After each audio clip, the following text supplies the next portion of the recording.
বিসমিল্লাহির রহমানির রহিম। প্রিয় ছাত্রছাত্রীবৃন্দ, বিশেষ করে একাদশ শ্রেণী, অনার্স ফার্স্ট ইয়ার এবং ডিগ্রি ফার্স্ট ইয়ারের জন্য এটা প্রযোজ্য হবে। আশা করি এই করোনাকালীন সময়েও তোমরা ভালো আছো এবং ভালো থাকাটাই কাম্য। আজকে অনলাইনে তোমাদের যে লেকচারটা দেব সেটা হলো উমাইয়া বংশের ক্রমাবনতি ও পতন। তো এক্ষেত্রে দেখা যায় যে কোনো রাজবংশ স্বর্গ থেকে আসে না। নিজের চেষ্টা, মেধা, যোগ্যতা তথা ভাগ্য বলে তিনি একটা রাজবংশ বা একটা খিলাফতের প্রতিষ্ঠাতা বা একটা প্রতিষ্ঠানের প্রধান তিনি হন। তো আমরা এক্ষেত্রে দেখতে পাচ্ছি আমাদের আলোচ্য উমাইয়া বংশ যদিও খোলাফায়ে রাশিদিনের পরে আসছে, বিশেষ করে হযরত আলী রাদিয়াল্লাহুর সাথে ষড়যন্ত্র করে এবং হযরত আলী রাদিয়াল্লাহুকে মিথ্যা খিলাফতের দাবিদারে পরিণত করে এবং তাকে বঞ্চিত করে এবং কূটচালের মাধ্যমে তাকে পরাস্ত করে তার ছেলে হাসানের সাথে বেঈমানি করে উমাইয়া বংশের প্রতিষ্ঠাতা মুয়াবিয়া উমাইয়া বংশের প্রথম খলিফা হয়েছিল, যেটা 661 খ্রিস্টাব্দে। তো এই উমাইয়া বংশের আবার পতনও হয়েছে। তো উত্থান, পতন ও বিকাশ এটা জগতের চিরন্তন রীতিনীতি। আলোচ্য উমাইয়া বংশ এই নিয়মের ব্যতিক্রম নয়। আমরা দেখতে পাচ্ছি যে কোনো জিনিসের উত্থান আছে, বিকাশ আছে, পতন আছে। যেমন আমরা দেখতে পাচ্ছি একটা গাছ লক লক করে বেড়ে উঠছে, এটা একসময় মোটা হতে হতে পাকতে পাকতে এটা যদি না কাটা হয় এটা একসময় শুকিয়ে মারা যাবে। এটা নির্ধারিত একটা বয়স আছে। তেমনি একটা বিল্ডিং বা একটা কনস্ট্রাকশনের একটা সাধারণত 100 বছর মেয়াদ দিয়ে তৈরি করা হয়। তো এখানে একটা কথা প্রযোজ্য, যদিও 300, 400, 500 বছরের বিল্ডিংও আমরা দেখতে পাই, কিন্তু এগুলো পরিত্যক্ত বা ভঙ্গুর অবস্থায় আছে। যে কোনো সময় এটা ধসে পড়তে পারে, ভেঙে যেতে পারে। সাধারণত 100 বছরের একটা টেম্পার দেওয়া হয়। তো এই ক্ষেত্রে দেখা যায় যে ঐতিহাসিক যে কারণটা, বিখ্যাত সমাজবিজ্ঞানী এবং ঐতিহাসিক ইবনে খালদুনের একটা কথা আছে, একটা উক্তি আছে, যে কোনো রাজবংশের সূর্যবীর্য 100 বছর টিকে থাকে। এরপরে সে 200 বছর বা 300 বছর বা 400 বছর ওই রাজবংশ টিকে থাকলেও পরবর্তী সময় দুর্বল শাসকদের পালা শুরু হয়ে যায় এবং ক্রমাবনতি এবং পতন হয়ে যায়। এই ক্ষেত্রে আমরা দেখি ইবনে খালদুনের সেই নীতি কথাটা উমাইয়া বংশের ক্ষেত্রে প্রযোজ্য।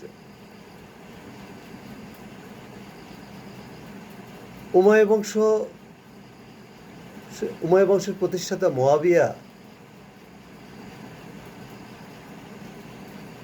একটা বংশ প্রতিষ্ঠা করে তিনি রাজতন্ত্র সৃষ্টি করেন।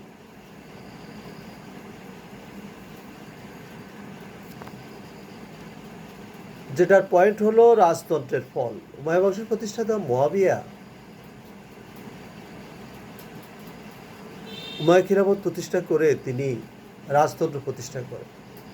তিনি গ্রিক বাইজেন্টাইন রাজাদের মতো তিনি সিংহাসনে বসতেন, জাঁকালো পোশাক পরিধান করতেন এবং তার দেহরক্ষী ছিল, এবং তিনি মসজিদে ইমামতি করার সময় তিনি একটা বেড়া বেষ্টিত পরিবেষ্টন ভিতর থেকে তিনি ইমামতি করতেন। অনেক সময় তিনি বসে বসেও ইমামতি করতেন। তাছাড়া তিনি মাকসুরার পাশে একটা কক্ষে তিনি বসে থাকতেন, নামাজ পড়ার সময় তিনি বের হতেন। তো যেটা খোলাফায়ে রাশিদ মহানবী সাল্লাল্লাহু আলাইহি সাল্লাম বা খোলাফায়ে রাশিদিন করেননি, সেটা তিনি করেছেন। এবং রাজাদের মতো তিনি চলতেন, এবং তাকে প্রথম আরব রাজা বলা হয়। এবং তিনি তার দরবারে খ্রিস্টান ইহুদিদের আসন পাকাপোক্ত করেন, তাদেরকে মন্ত্রী, চিকিৎসক, রাজকবি বিভিন্ন পদে তিনি দায়িত্ব দেন।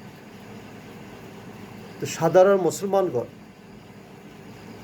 ধর্মপ্রাণ মুসলমানগণ তার এই সকল নিয়ম নীতি পছন্দ করতেন না, ঘৃণা করতেন, যেটা তার এই নিয়ম নীতিগুলো তার পরবর্তী উত্তরাধিকারীগণ ফলো করে, অনুসরণ করে। তো আমরা দেখতেছি তার এই রাজতন্ত্রের কুফলস্বরূপ উমাইয়া বংশের পতন ত্বরান্বিত হওয়া। এবারে আমরা দেখব, এবারে পয়েন্ট হলো উমাইয়া বংশের যোগ্য শাসকের অভাব। বিশেষ করে মুয়াবিয়া, আব্দুল মালিক, প্রথম ওয়ালিদ, দ্বিতীয় ওমর বা ওমর বিন আব্দুল আজিজ এবং পরবর্তী সময় হিসাম, এই কয়েকজন ছাড়া বাকি শাসকরা ছিল দুর্বল, বলতে গেলে মেরুদণ্ডহীন। তো পরবর্তী দুর্বল শাসকদের আমলে তারা এই বিশাল উমাইয়া সাম্রাজ্য টিকিয়ে রাখতে পারেনি, যার কারণে তাদের পতন হয়। এবার আমরা আসছি খিলাফতের পার্থিবকরণ। মহানবী সাল্লাল্লাহু আলাইহি সাল্লাম বা খোলাফায়ে রাশিদিন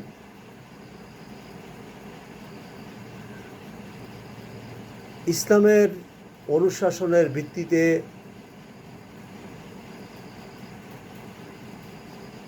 পার্থিব ক্ষমতাকে মিশ্রণ করে তারা খিলাফত চালিয়েছে,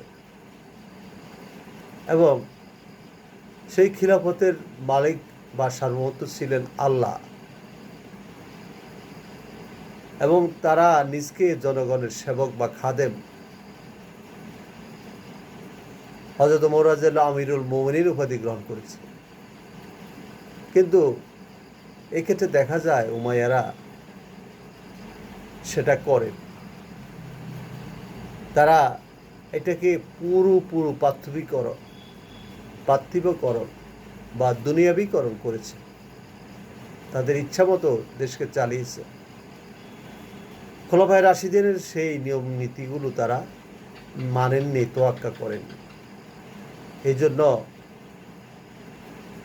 তাদের পতনের এটাও একটি কারণ মনে করা হয়, কারণ সাধারণ জনগণ বা ধর্মপ্রাণ মুসলমানগণ এটা মেনে নিতে পারেন।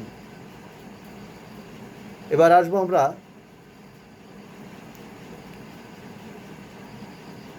হাশেমি ও হযরত আলীর বংশের প্রতি দুর্ব্যবহার। আমরা জানি যে আরবের বিখ্যাত কুরাইশ বংশের দুইটা শাখা, হাশিমীয় শাখা এবং উমাইয়া শাখা। মহানবী সাল্লাল্লাহু আলাইহি সাল্লামের প্রপিতামহ অর্থাৎ তার দাদার বাবার নাম ছিলেন হাশেম, এই জন্য এটা হাশেমি বংশ। হাশেমের একজন ভ্রাতুষ্পুত্র ছিল, তার নাম ছিল উমাইয়া। হাশেমের নেতৃত্ব বা কাবাগরের সেবায় তিনি মেনে নিতে পারেননি, এই জন্য তাকে সে সময় তার ওই ভ্রাতুষ্পুত্রের নাম উমাইয়া, তাকে সিরিয়ায় বহিষ্কার করা হয়। পরবর্তী সময় মুয়াবিয়া সিরিয়া ভিত্তিক উমাইয়া শাসন প্রতিষ্ঠা করে, এই জন্য ওই বংশের নাম হয়েছে উমাইয়া বংশ। উমাইয়াগণ হাশেমিদেরকে জাতশত্রু মনে করত, এবং বিশেষ করে হজরত আলী রাজিয়াল্লাহুর সাথে যে অমানবিক আচরণ, যে দুর্ব্যবহার তারা করেছেন এবং তার সাথে তার পুত্রদ্বয়ের সাথে, এটা মানুষ মেনে নিতে পারেননি, ধর্মপ্রাণ মুসলমানরা মেনে নিতে পারেন। হজরত আলী রাদিয়াল্লাহুর প্রতি জুমার খুতবায় মুয়াবিয়া যে একটা প্রথা চালু করেছেন, তাকে অভিসম্পাদ বর্ষণ অর্থাৎ গজব দেওয়ার একটা রেওয়াজ চালু করে, যেটা ওমর বিন আব্দুল আজিজ বন্ধ করেছিলেন। এবং উমাইয়ারা মহানবী সাল্লাল্লাহু আলাইহি ওয়াসাল্লামের হিদাক নামক আঙ্গুর বাগানটিও তারা গ্রাস করে। অবশ্য ওমর বিন আব্দুল আজিজ মহানবী সাল্লাল্লাহু আলাইহি ওয়াসাল্লামের উত্তরাধিকারীগণকে ওই বাগান ফেরত দেয়। তো এগুলো আরব জনগণের মাঝে, ধর্মপ্রাণ মুসলমানের মাঝে মনে প্রাণে গেঁথে যায়, তারা এগুলো মনে রাখে এবং এই বংশের পতনকে ত্বরান্বিত করে। খলিফাদের বিলাসিতা। ওমর বিন আব্দুল আজিজ ছাড়া প্রতিটা খলিফা খুব বিলাস বেশন, গ্রিক বাইজেন্টাইনদের মতো তাদের জাঁকালো প্রাসাদ, তাদের অট্টালিকা, তাদের হজমরাজি, তাদের হারেম প্রথা, তাদের পত্নী উপপত্নী, এবং ওয়ালিদের আমলে অনেক প্রমোদ প্রাসাদ, স্নানাগার, পোষায় আমরা, তারপরে এভাবে অনেক জিনিস তারা তৈরি করে, যেগুলো ইসলামের নিয়ম বিরুদ্ধ ছিল, যেটা খোলাফায়ে রাশিদরা করেন নাই, সেটা তারা করেছে। এটাও তাদের পতনের একটা কারণ মনে করা হয়। এবার আমরা দেখব যে পয়েন্টটা, খলিফাদের আরব অনারব বৈষম্য। উমাইয়ারা ছিলেন আরব দেশের লোক, আরবি ভাষাভাষী, যারা অনারব মুসলিম, বিশেষ করে পারস্য, পরবর্তী সময় তুর্কি। তো পারস্যের মুসলমানেরা নবদীক্ষিত মুসলিম, নও মুসলিম, তাদেরকে মাওয়ালি বলা হতো। মাওয়ালির আরও অর্থ আছে। তখনকার আমলে আরব দেশেও কোনো দাসকে মুক্তি দিলে, দাস যদি তার মাওলা, তার প্রভুর অধীনে থাকতে চায়, তাকেও মাওয়ালি বলা হয়। তো এই ক্ষেত্রে এই মাওয়ালি পারস্য বা ইরানের নবদীক্ষিত মুসলমানদেরকে বোঝানো হয়েছে। তো তারা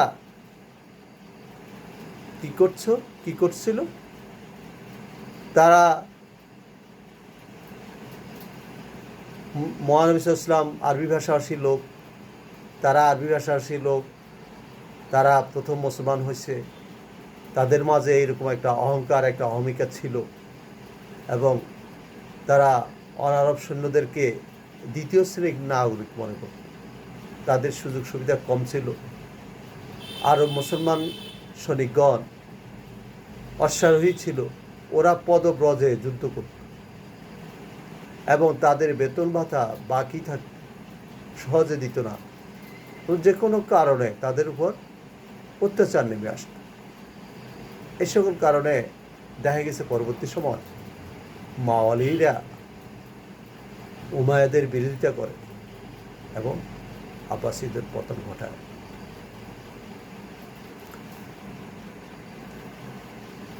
এবার পয়েন্ট হইল রাজকোষের শূন্যতা।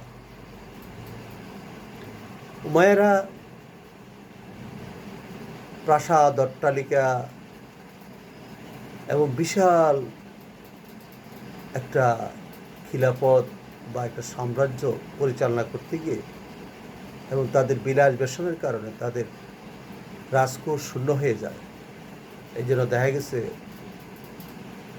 অনেক সৈনিকদের বেতন বাকি থাকত, তারা মরিয়া হয়ে যুদ্ধ করত। তো এভাবে আস্তে আস্তে তাদের পূর্ণ রাজকোষ শূন্য হয়ে যায় এবং দুর্বলতা তাদের উপর চেপে বসে এবং এটাও তাদের পতনের একটা কারণ মনে করা হয়। এবার সাম্রাজ্যের বিশালতা আমরা দেখতে পাচ্ছি। উমাইয়া বংশের প্রতিষ্ঠাতা মুয়াবিয়া রাদিয়াল্লাহু উমাইয়া খিলাফত তিনি কাবুল, সিন্ধু, মধ্য এশিয়ার তুর্কমেনিস্তান এবং উত্তর আফ্রিকার মিশর, আলজেরিয়া পর্যন্ত তার সেনাপতি উকবা বিন নাফি এই পর্যন্ত দখল করে এবং তার আমল থেকে এটা ব্যাপকতা বা এটার বিস্তৃতি শুরু হয় এবং এটা সবচেয়ে প্রসারতা লাভ করে আব্দুল মালিকের জ্যেষ্ঠ ছেলে প্রথম ওয়ালিদের আমল। তিনি এত বড় খিলাফত বা এত বড় সাম্রাজ্যের অধিকারী ছিলেন এবং তার আমলে 4 জন বিখ্যাত সেনাপতি এট এ টাইমে একই সময় মোহাম্মদ বিন কাসিম ভারতবর্ষের সিন্ধু দেশ জয় করেন, কোতাবা বিন মুসলিম পুরো মধ্য এশিয়া বর্তমান তুরস্ক সহ এবং চীনের কাশগড় বর্তমানে যাকে জিনজিয়াং প্রদেশ বলে এবং যেখানে উইগুর মুসলিমরা বসবাস করে, এটা ওয়ালিদের রাজ্য বিস্তৃতির ফল। এভাবে দেখা যায় পশ্চিম দিকে মুসা বিন নুসাইর এবং তার অধীনস্থ সেনাপতি কোতাবা বিন মুসলিম তারিক বিন জিয়াদ সহ পুরো উত্তর আফ্রিকা যেমন আলজেরিয়া, মরক্কো, মরিতানিয়া এবং ওই সময় তারা স্পেন পর্যন্ত দখল করে, যেটা আব্বাসীয়দের দ্বারা সম্ভব হয়নি, যেটা উমাইয়ারা এত বিশাল একটা সাম্রাজ্য গড়ে তোলে। এই বিশাল সাম্রাজ্য পরবর্তী দুর্বল শাসকদের আমলে, বিশেষ করে ওয়ালিদের ভাই সুলাইমান জিয়াংসার বশবর্তী হয়ে এই 4টা বিখ্যাত বিজেতাকে তিনি অপমান করেন, কাউকে পদচ্যুত করেন, কাউকে হত্যা করেন এবং এইভাবে সৈনিকদের মনে এবং সেনাপতিদের মনে আঘাত দেন এবং সাধারণ মুসলমান জনগণ এটা মেনে নিতে পারেন এবং এই সাম্রাজ্যের বিশালতা তাদের জন্য কাল হয়ে দাঁড়ায়। পরবর্তী শাসকরা এটা কন্ট্রোল করতে পারেন, এটা তাদের পতনের অন্যতম একটা কারণ।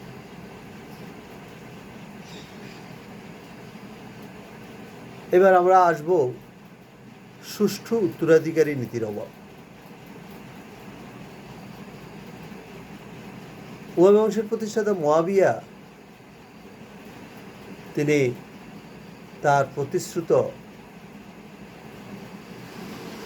ইমাম হাসানকে যে প্রতিশ্রুতি দিয়েছিলেন যে আমি তোমার ভাই হোসাইনকে ক্ষমতায় দিব, কিন্তু তিনি পরবর্তী সময় বিশ্বাসঘাতকতা করেন এবং তার অযোগ্য লম্পট পুত্র ইয়াজিদকে তিনি ক্ষমতায় বসান।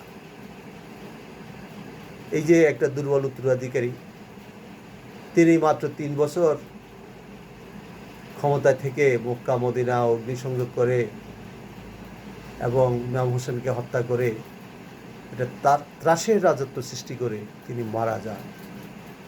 পরবর্তী সময় তার বিধবা স্ত্রীকে আব্দুল মালিক বিয়ে করে ও বিধবা স্ত্রীর ছেলে খালিদকে ক্ষমতা না দিয়ে তার ছেলে আব্দুল মালিককে তিনি ক্ষমতা দেন।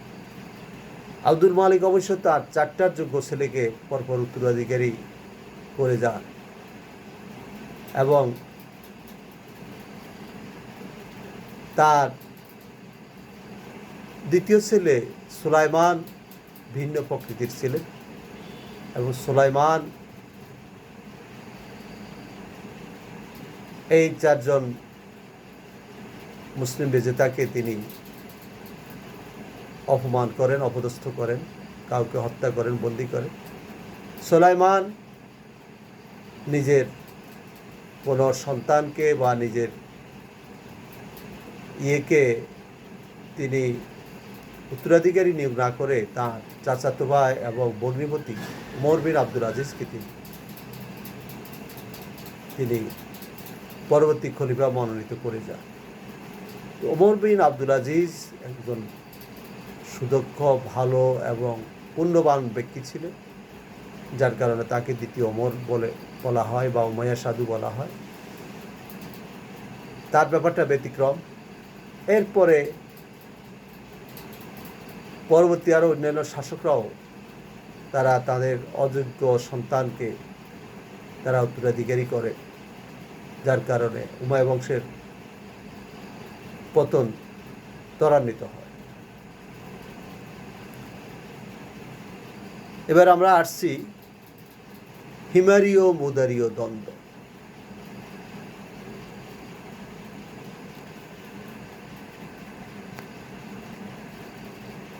হিমারীয় মুদারীয় দ্বন্দ্বের অর্থ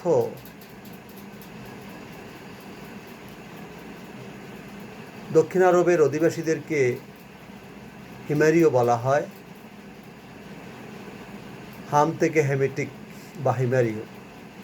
অর্থাৎ হযরত নূহ আলাইহিস সালামের বন্যার পর, নূহ আলাইহিস সালামের সময়ে বন্যার ফলে তার 3জন ছেলে জীবিত ছিল।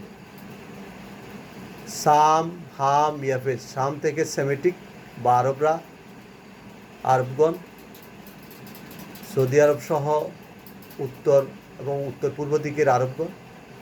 হাম থেকে হেমিটিক, হিমারীয় বা দক্ষিণ আরবের লোকজন। ইয়াফেস থেকে আর্য এবং ইউরোপীয়, ইরান এবং ইউরোপীয়। তো দক্ষিণ আরবের হিমারীয়রা প্রাচীন সভ্যতার লীলাভূমি সেটা, এবং তারা বিশুদ্ধ আরবিতে কথা বলতো এবং বর্তমান সৌদি আরব সহ উত্তর দিকের বা পূর্ব দিকের আরব জনগণ তারা ওদের মতো বিশুদ্ধ আরবিতে কথা বলত এবং তারা মাদের পুত্র মাদার বা মুদার থেকে মুদারি। এভাবে উত্তর আরব এবং দক্ষিণ আরবের দ্বন্দ্ব সবসময় লেগে থাকে, যেটা হয়তো মহানবী সাল্লাল্লাহু আলাইহি সাল্লাম বা খোলাফায়ে রাশিদিন আমলে ছিল না, এবং তখন থাকলেও ভিতরে ভিতরে ছিল, এইরকম কোনো প্রকট দেখা যায়। মুআবিয়া খুব সুকৌশলে হিমারীয় মুদারীয় দ্বন্দ্ব তিনি নিরসন করেন এবং এটা করতে দেন। আব্দুল মালিকও তাই করেন, কিন্তু পরবর্তী উত্তরাধিকারীগণ হিমারীয় মুদারীয় দ্বন্দ্বকে আর কন্ট্রোল করতে পারেনি, এবং যেটা উত্তর আফ্রিকায়ও এই দ্বন্দ্ব ছিল এবং স্পেনও এই দ্বন্দ্ব বিরাজমান ছিল, যেটা উমাইয়া বংশের পতনের জন্য কারণ মনে করা হয়।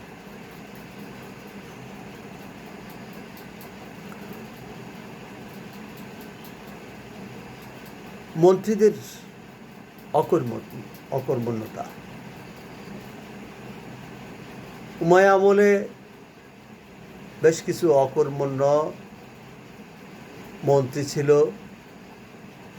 প্রধানমন্ত্রী ছিল, যারা খলিফাদেরকে সুপরামর্শ বা সুপথে পরিচালিত করতে পারে না বা খিলাফতের উন্নয়নে তারা ব্যর্থ হয়েছে। এই কারণে এখানে মন্ত্রীদের অযোগ্যতা ধরা হয়েছে এবং এটা পতনের জন্য একটা কারণ। খারেজি বিদ্রোহ। আমরা দেখছি খারিজিদের সৃষ্টি হযরত আলী রাদিয়াল্লাহুর আমলে, যারা তার দল ত্যাগ করে তারা পৃথক একটা দল গঠন করে এবং তাদেরকে শুদ্ধাচারী, তারা নামাজ রোজা আদায়কারী এবং তাদেরকে গোঁড়া মুসলিম বলা হতো। তাদের মতে একজন মহিলাও খলিফা হইতে পারে, যেটা মহানবী ইসলামের নীতিবিরুদ্ধ কথা। এবং তাদের মতে হজরত আবু বকর এবং হজরত উমর ছাড়া বাকি দুজন খলিফা, হজরত ওসমান রাদিয়াল্লাহু এবং আলী রাদিয়াল্লাহু অবৈধ খলিফা। এবং তারা হজরত আলী রাদিয়াল্লাহুর আমলে সুবিধা করতে না পারলেও পরবর্তী উমাইয়াদের আমলে তারা ত্রাসের রাজত্ব সৃষ্টি করে, অশান্তি সৃষ্টি করে। এমনকি আব্বাসীয় আমলেও তারা অশান্তি সৃষ্টি করে। এটাও উমাইয়া বংশের পতনের জন্য একটি কারণ মনে করা হয়। আরেকটা দেখা যাচ্ছে, আরেকটা পয়েন্ট হলো শিয়াদের বিদ্রোহ। শিয়া অর্থ দল, শিয়াতে আলী মানে হযরত আলী রাদিয়াল্লাহু দল। হযরত আলী রাদিয়াল্লাহু মহানবী ইসলামের ইন্তেকালের পর একটা দল ইবনে সাহাবার সমর্থকগণ মনে করত খোলাফায়ে রাশিদিনের প্রথম খলিফা হযরত আলী হবেন, কারণ তিনি যুবকদের মধ্যে প্রথম ইসলাম গ্রহণ করেন এবং তিনি মহানবী সাল্লাল্লাহু আলাইহি ইসলামের চাচাতো ভাই এবং জামাতা, এই জন্য তার প্রাধান্য বেশি। কিন্তু ইসলামের সেটা স্বীকার করে না। মহানবী ইসলাম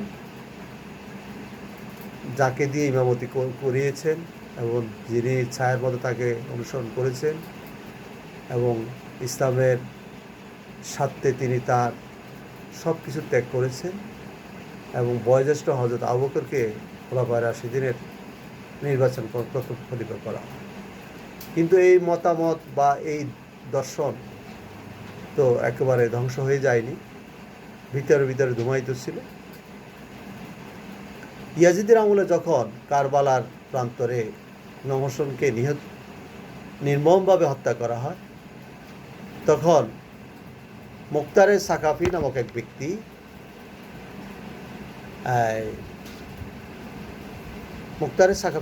ব্যক্তি তিনি কারবালায় এসে তিনি তার সঙ্গীদেরকে নিয়ে খুব কান্নাকাটি করেন এবং তিনি একটা অনুশোচনাকারী দল গঠন করেন এবং কারবালার নায়কদেরকে ধরে ধরে যেমন ওবায়দুল্লাহ ইবনে জিয়াদ, শিমার এবং অন্যান্যদেরকে তিনি হত্যা করেন। এটা ইতিহাসের একটা নিয়ম, যাকে কেউ শাস্তা করতে পারে না, যুগের শাস্তা তাকে খেতে হয়। এই ক্ষেত্রে দেখা গেছে, ঐতিহাসিক হিস্ট্রি বলেন, হযরত আলীর রক্ত অপেক্ষা ইমাম হোসেনের রক্ত অনেক পবিত্র। ইমাম হোসেনের রক্ত যেদিন কারবালার প্রান্তরে পড়ে, সেদিনে শিয়াদের বীজ বপন হয় এবং মুক্তারে সাকাফি সেই পথ দেখিয়েছে। এইভাবে শিয়ারা দেখা গেছে উমাইয়াদের বিরোধিতা করে এবং পরবর্তী সময় আব্বাসীদেরও বিরোধিতা করে এবং উমাইয়াদেরকে খুব শত্রু মনে করে তারা। এবং হযরত হাসানের একজন প্রপৌত্র, তিনি উত্তর আফ্রিকার মরক্কোতে ইদ্রিসি বংশ প্রতিষ্ঠা করেন। এভাবে দেখা যায় শিয়াদের উৎপত্তি বা শিয়াদের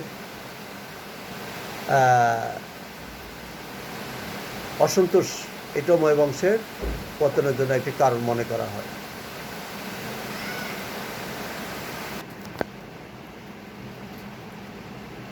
সর্বশেষ পয়েন্ট হলো আব্বাসী আন্দোলন। আব্বাস মহানবী সাল্লাল্লাহু আলাইহি সাল্লামের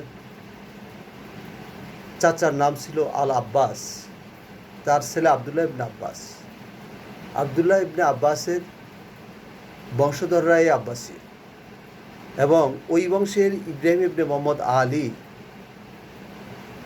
একজন নমুসলিম ইরানের অধিবাসী, যিনি খুরাসানে বসবাস করতেন, আবু মুসলিম খুরাসানি। এই বিখ্যাত ব্যক্তি মরমরা সাগরের তীরে হুমায়মা নামক একটা গ্রাম বেছে নেন, এবং তিনি ছিলেন খুব সুকৌশলী, বাগ্মী, এবং তিনি জ্বালাময় বক্তৃতার মাধ্যমে তিনি জনগণকে তাঁর পতাকা তলা একতাবদ্ধ করেন। এবং আব্বাসীদের পতাকা হলো শোকের চিহ্ন, মানে হযরত আলীর বংশকে কীভাবে হত্যা করছে সে কালো পতাকা, এবং তারা মানুষের কাছে প্রচার করে আমরা কাজ করছি, মহানবী সাল্লাল্লাহু আলাইহি ওয়াসাল্লামের বংশধর তথা আলীর বংশধররা যে থাক না কেন তাদের হাতে আমরা ক্ষমতা দিয়ে দিই। এবং এভাবে তিনি তার বক্তৃতা ব্যাপকতা পায়, এবং বলতে গেলে পুরা পার্শ্বিকরা, ইরানিরা তার পতাকা তলে একতাবদ্ধ। কারণ পার্শ্বিকদেরকে, ইরানিদেরকে দ্বিতীয় শ্রেণীর নাগরিক মনে করা হতো, তাদের বেতন ভাতা বাকি ছিল, তাদেরকে দ্বিতীয় শ্রেণীর নাগরিক মনে করা হতো, তাদেরকে সুযোগ সুবিধা দেওয়া হতো না। এই জন্য তারা তার পতাকা তলে আবদ্ধ হয়। এবং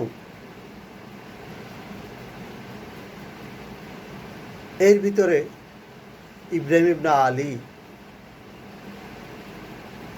ধরা পড়ে, এবং এবার মঞ্চে আবির্ভূত হন আবুল আব্বাস আস-সাফা।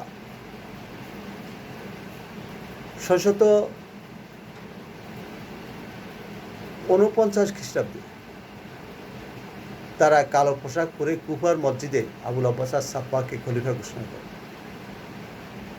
এটা শুনে উমাইয়া শেষ খলিফা দ্বিতীয় মারওয়ান জাব নামক নদীর তীরে সৈন্য সমাবেশ করেন, এবং আবু মুসলিম খুরাসানি একজন বিখ্যাত যোদ্ধাও ছিলেন, আবুল আব্বাস আস-সাফা সহ।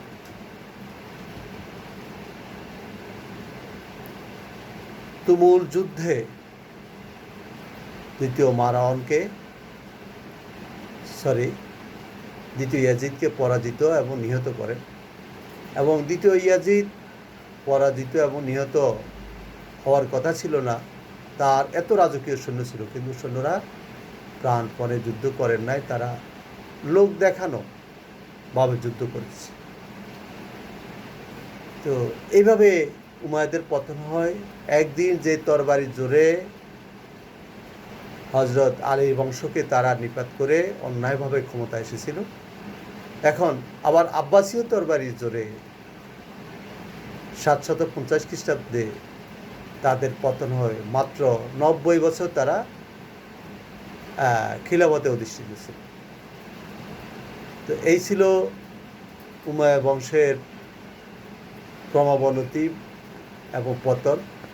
তো আজকেই তোমাদের এই মুহূর্তে তোমাদের লেকচার এখানে শেষ। ইনশাল্লাহ আগামী ক্লাসে অন্যতা পড়াবো। খুদা হাফেজ।